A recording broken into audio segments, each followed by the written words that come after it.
Welcome to All Things Eerie, a collection of spooky tales brought to you by the Nashville Public Library.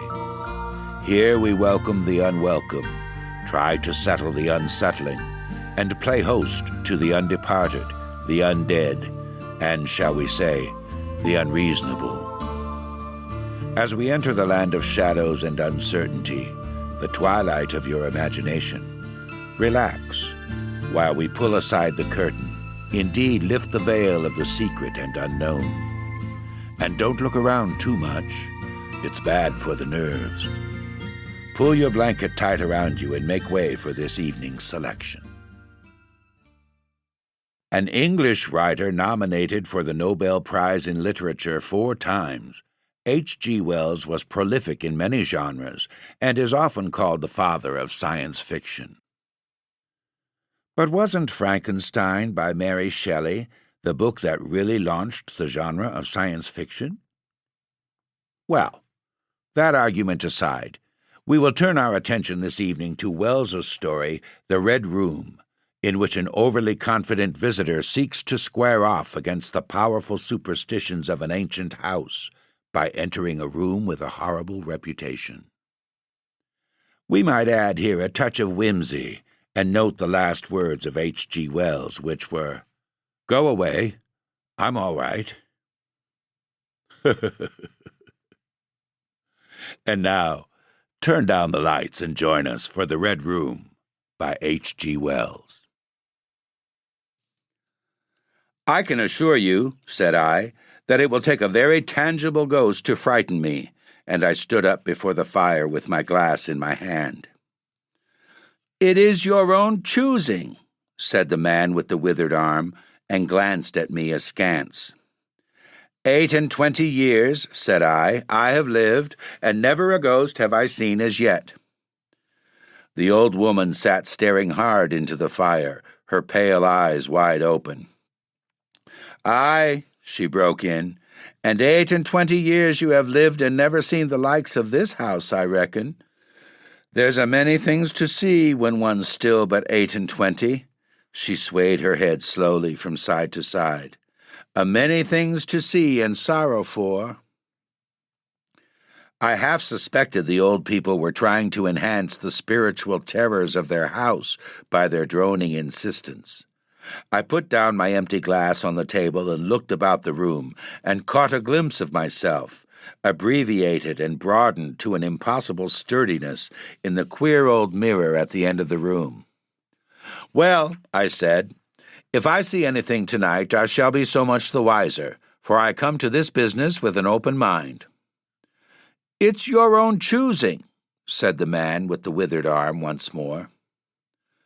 I heard the faint sound of a stick and a shambling step on the flags in the passage outside. The door creaked on its hinges as a second old man entered, more bent, more wrinkled, more aged even than the first. He supported himself by the help of a crutch, his eyes were covered by a shade, and his lower lip, half averted, hung pale and pink from his decaying yellow teeth. He made straight for an armchair on the opposite side of the table, sat down clumsily, and began to cough. The man with the withered hand gave the newcomer a sort of fixed glance of positive dislike. The old woman took no notice of his arrival, but remained with her eyes fixed steadily on the fire. "I said, it's your own choosing," said the man with the withered hand, when the coughing had ceased for a while. "It's my own choosing," I answered. The man with the shade became aware of my presence for the first time and threw his head back for a moment and sideways to see me. I caught a momentary glimpse of his eyes, small and bright and inflamed. Then he began to cough and splutter again. "Why don't you drink?" said the man with the withered arm, pushing the beer toward him. The man with the shade poured out a glassful with a shaking hand that splashed half as much again on the deal table. A monstrous shadow of him crouched upon the wall and mocked his action as he poured and drank. I must confess I had scarcely expected these grotesque custodians. There is, to my mind, something inhuman in senility, something crouching and atavistic. The human qualities seemed to drop from old people insensibly day by day. The three of them made me feel uncomfortable with their gaunt silences, their bent carriage, their evident unfriendliness to me and to one another. And that night, perhaps, I was in the mood for uncomfortable impressions. I resolved to get away from their vague foreshadowings of the evil things upstairs. "If," said I, "you will show me to this haunted room of yours, I will make myself comfortable there." The old man with the cough jerked his head back so suddenly that it startled me, and shot another glance of his red eyes at me from out of the darkness under the shade, but no one answered me. I waited a minute, glancing from one to the other. The old woman stared like a dead body, glaring into the fire with lackluster eyes. "If," I said, a little louder, "if you will show me to this haunted room of yours, I will relieve you from the task of entertaining me." "There's a candle on the slab outside the door," said the man with the withered hand, looking at my feet as he addressed me. "But if you go to the red room tonight—" "This night of all nights," said the old woman softly. "You go alone." "Very well," I answered shortly. "And which way do I go?" "You go along the passage for a bit," said he, nodding his head on his shoulder at the door, "until you come to a spiral staircase. And on the second landing is a door covered with green baize. Go through that, and down the long corridor to the end, and the red room is on your left, up the steps." "Have I got that right?" I said, and repeated his directions. He corrected me in one particular. "And are you really going?" said the man with the shade, looking at me again for the third time with that queer, unnatural tilting of the face. "This night of all nights," whispered the old woman. "It is what I came for," I said, and moved towards the door. As I did so, the old man with the shade rose and staggered around the table, so as to be closer to the others and to the fire. At the door I turned and looked at them, and saw that they were all close together, dark against the firelight, staring at me over their shoulders with an intent expression on their ancient faces. "Good night," I said, setting the door open. "It's your own choosing," said the man with the withered arm. I left the door wide open until the candle was well alight, and then I shut them in and walked down the chilly, echoing passage.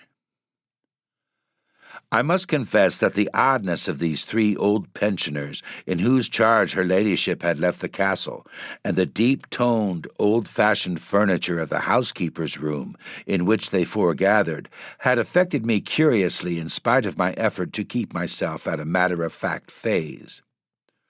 They seemed to belong to another age, an older age, an age when things spiritual were indeed to be feared, when common sense was uncommon, an age when omens and witches were credible, and ghosts beyond denying. Their very existence, thought I, is spectral. The cut of their clothing, fashions born in dead brains, the ornaments and conveniences in that room about them even are ghostly. The thoughts of vanished men which still haunt rather than participate in the world of today. And the passage I was in, long and shadowy, with a film of moisture glistening on the wall, was as gaunt and cold as a thing that is dead and rigid. But with an effort I sent such thoughts to the right about. The long, draughty subterranean passage was chilly and dusty, and my candle flared and made the shadows cower and quiver.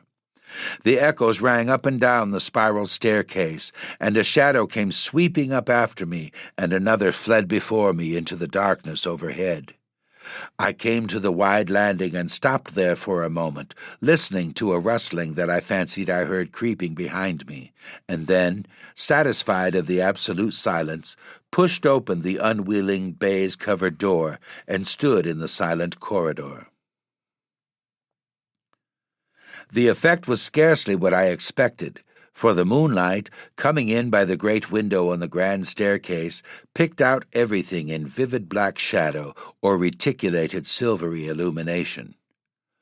Everything seemed in its proper position, The house might have been deserted only yesterday instead of 12 months ago. There were candles in the sockets of the sconces, and whatever dust had gathered on the carpets or upon the polished flooring was distributed so evenly as to be invisible in my candlelight. A waiting stillness was over everything. I was about to advance and stopped abruptly. A bronze group stood upon the landing, hidden from me by a corner of the wall, but its shadow fell with marvelous distinctness upon the white paneling and gave me the impression of someone crouching to waylay me. The thing jumped upon my attention suddenly. I stood rigid for half a moment, perhaps. Then, with my hand in the pocket that held the revolver, I advanced, only to discover a Ganymede and eagle glistening in the moonlight. That incident for a time restored my nerve, and a dim porcelain Chinaman on a buhl table, whose head rocked as I passed, scarcely startled me. The door of the Red Room and the steps up to it were in a shadowy corner. I moved my candle from side to side in order to see clearly the nature of the recess in which I stood, before opening the door. Here it was, thought I, that my predecessor was found, and the memory of that story gave me a sudden twinge of apprehension. I glanced over my shoulder at the black Ganymede in the moonlight, and opened the door of the Red Room rather hastily, with my face half turned to the pallid silence of the corridor. I entered, closed the door behind me at once, turned the key I found in the lock within, and stood with the candle held aloft surveying the scene of my vigil, the great Red Room of Lorraine Castle, in which the young Duke had died, or rather in which he had begun his dying, for he had opened the door and fallen headlong down the steps I had just ascended. That had been the end of his vigil, of his gallant attempt to conquer the ghostly tradition of the place, and never, I thought, had apoplexy better served the ends of superstition. There were other and older stories that clung to the room, back to the half-incredible beginning of it all, the tale of a timid wife and the tragic end that came to her husband's jest of frightening her. And looking round that huge shadowy room with its black window bays, its recesses and alcoves, its dusty brown-red hangings and dark gigantic furniture, one could well understand the legends that had sprouted in its black corners, its germinating darknesses. My candle was a little tongue of light in the vastness of the chamber. Its rays failed to pierce to the opposite end of the room, and left an ocean of dull red mystery and suggestion, sentinel shadows and watching darknesses beyond its island of light, and the stillness of desolation brooded over it all. I must confess some impalpable quality of that ancient room disturbed me. I tried to fight the feeling down. I resolved to make a systematic examination of the place, and so, by leaving nothing to the imagination, dispel the fanciful suggestions of the obscurity before they obtained a hold upon me. After satisfying myself of the fastening of the door, I began to walk round the room, peering round each article of furniture, tucking up the valances of the bed and opening its curtains wide. In one place there was a distinct echo to my footsteps. The noises I made seemed so little that they enhanced rather than broke the silence of the place. I pulled up the blinds and examined the fastenings of the several windows. Attracted by the fall of a particle of dust, I leaned forward and looked up the blackness of the wide chimney. Then, trying to preserve my scientific attitude of mind, I walked round and began tapping the oak paneling for any secret opening. But I desisted before reaching the alcove. I saw my face in a mirror, white.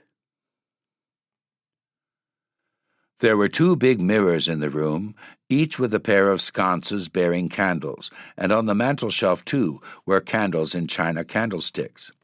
All these I lit one after the other. The fire was laid, an unexpected consideration from the old housekeeper, and I lit it to keep down any disposition to shiver, and when it was burning well I stood round with my back to it and regarded the room again. I had pulled up a chintz-covered armchair and a table to form a kind of barricade before me.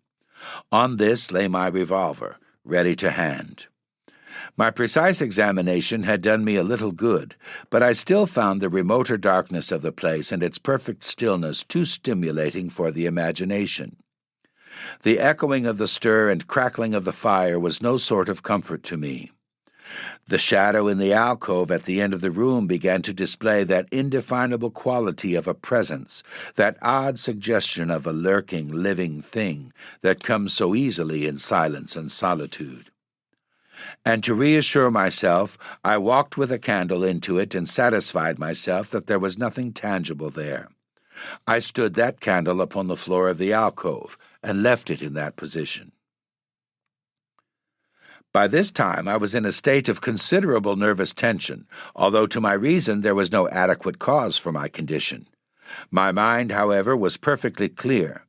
I postulated quite unreservedly that nothing supernatural could happen, and to pass the time I began stringing some rhymes together concerning the original legend of the place. A few I spoke aloud, but the echoes were not pleasant. For the same reason I also abandoned, after a time, a conversation with myself upon the impossibility of ghosts and haunting. My mind reverted to the 3 old and distorted people downstairs, and I tried to keep it upon that topic. The somber reds and grays of the room troubled me. Even with its 7 candles, the place was merely dim. The light in the alcove flaring in a draught and the fire flickering kept the shadows and penumbra perpetually shifting and stirring in a noiseless, flighty dance. Casting about for a remedy, I recalled the wax candles I had seen in the corridor, and with a slight effort, carrying a candle and leaving the door open, I walked out into the moonlight and presently returned with as many as 10. These I put in the various knickknacks of china with which the room was sparsely adorned, and lit and placed them where the shadows had lain deepest, some on the floor, some in the window recesses, arranging and rearranging them until at last my 17 candles were so placed that not an inch of the room but had the direct light of at least one of them. It occurred to me that when the ghost came I could warn him not to trip over them. The room was now quite brightly illuminated. There was something very cheering and reassuring in these little silent streaming flames, and to notice their steady diminution of length offered me an occupation and gave me a reassuring sense of the passage of time. Even with that, however, the brooding expectation of the vigil weighed heavily enough upon me. I stood watching the minute hand of my watch creep towards midnight. Then something happened in the alcove. I did not see the candle go out. I simply turned and saw that the darkness was there, as one might start and see the unexpected presence of a stranger. The black shadow had sprung back to its place. "By Jove," said I aloud, recovering from my surprise, "that draft's a strong one." And taking the matchbox from the table, I walked across the room in a leisurely manner to relight the corner again. My first match would not strike, and as I succeeded with the second, something seemed to blink on the wall before me. I turned my head involuntarily and saw that the 2 candles on the little table by the fireplace were extinguished. I rose at once to my feet. "Odd," I said. "Did I do that myself in a flash of absent-mindedness?" I walked back, relit one, and as I did so I saw the candle in the right sconce of one of the mirrors wink and go right out, and almost immediately its companion followed it. The flames vanished as if the wick had been suddenly nipped between a finger and thumb, leaving the wick neither glowing nor smoking, but black. While I stood gaping, the candle at the foot of the bed went out, and the shadows seemed to take another step toward me. "This won't do," said I, and first one and then another candle on the mantel-shelf followed. "What's up?" I cried, with a queer high note getting into my voice somehow, and at that the candles on the corner of the wardrobe went out, and the one I had relit in the alcove followed. "Steady on," I said. "Those candles are wanted," speaking with a half-hysterical facetiousness and scratching away at a match the while, "for the mantel candlesticks." My hands trembled so much that twice I missed the rough paper of the matchbox. As the mantle emerged from darkness again, 2 candles in the remoter end of the room were eclipsed. But with the same match I also relit the larger mirror candles, and those on the floor near the doorway, so that for the moment I seemed to gain on the extinctions. But then, in a noiseless volley, there vanished 4 lights at once in different corners of the room, and as I struck another match in quivering haste, and stood hesitating whither to take it. As I stood undecided, an invisible hand seemed to sweep out the 2 candles on the table. With a cry of terror, I dashed at the alcove, then into the corner, and then into the window, relighting 3 as 2 more vanished by the fireplace, and then, perceiving a better way, I dropped matches on the iron-bound deed box in the corner and caught up the bedroom candlestick. With this I avoided the delay of striking matches, but for all that the steady process of extinction went on, and the shadows I feared and fought again returned and crept in upon me. First a step gained on this side of me, then on that. I was now almost frantic with the horror of the coming darkness, and my self-possession deserted me. I leaped panting from candle to candle in a vain struggle against that remorseless advance. I bruised myself in the thigh against the table. I sent a chair headlong. I stumbled and fell and whisked the cloth from the table in my fall. My candle rolled away from me, and I snatched another as I rose. Abruptly this was blown out as I swung it off the table by the wind of my sudden movement, and immediately the 2 remaining candles followed. But there was light still in the room, a red light that streamed across the ceiling and staved off the shadows from me. The fire! Of course I could still thrust my candle between the bars and relight it. I turned to where the flames were still dancing between the glowing coals and splashing red reflections upon the furniture, made 2 steps toward the grate, and incontinently the flames dwindled and vanished. The glow vanished.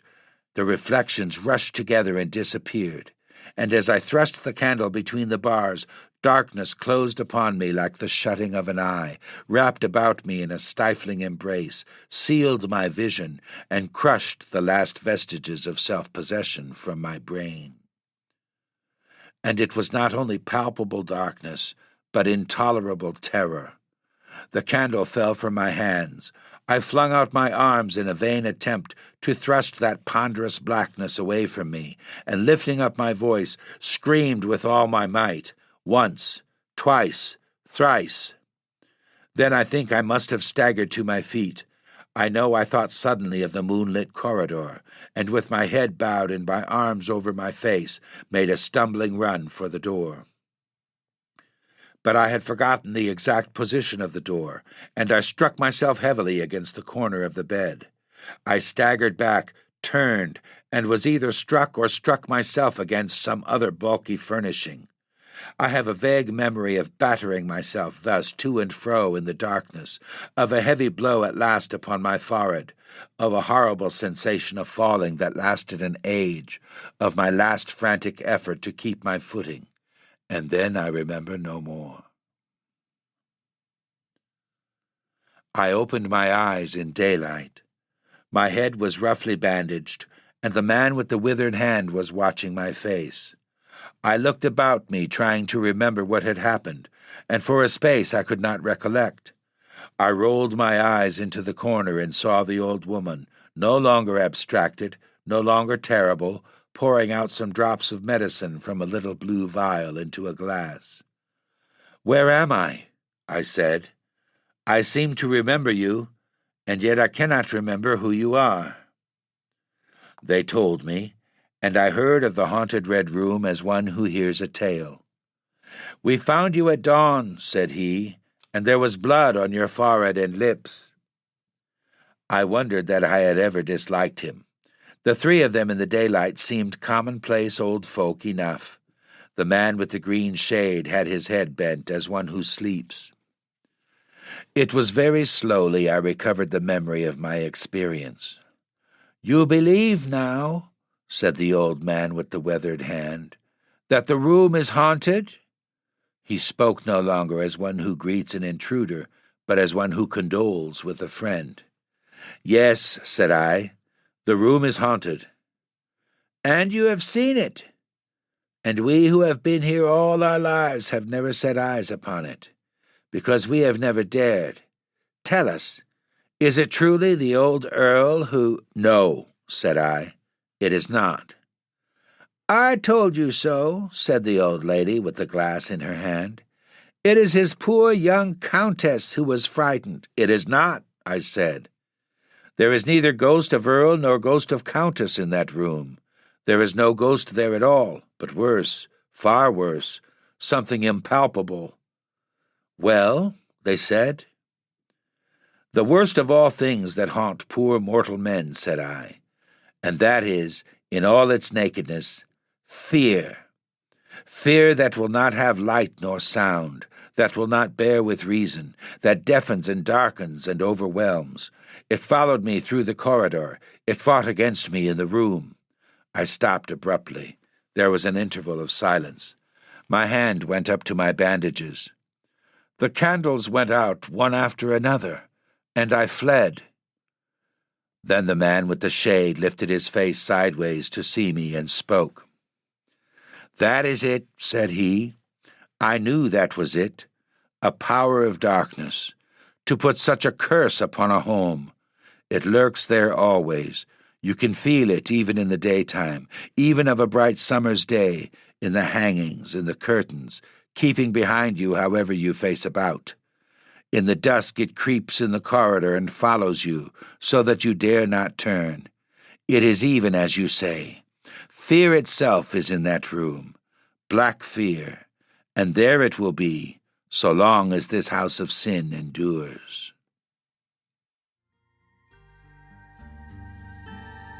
Thanks for being with us and for listening to All Things Eerie.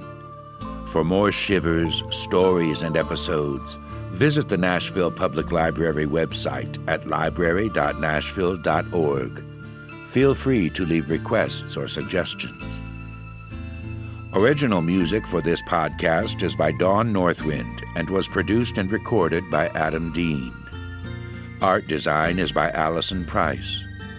NPL studio engineering is by Forrest Eagle. All of whom, with me, send their very best wishes to you for a very good night.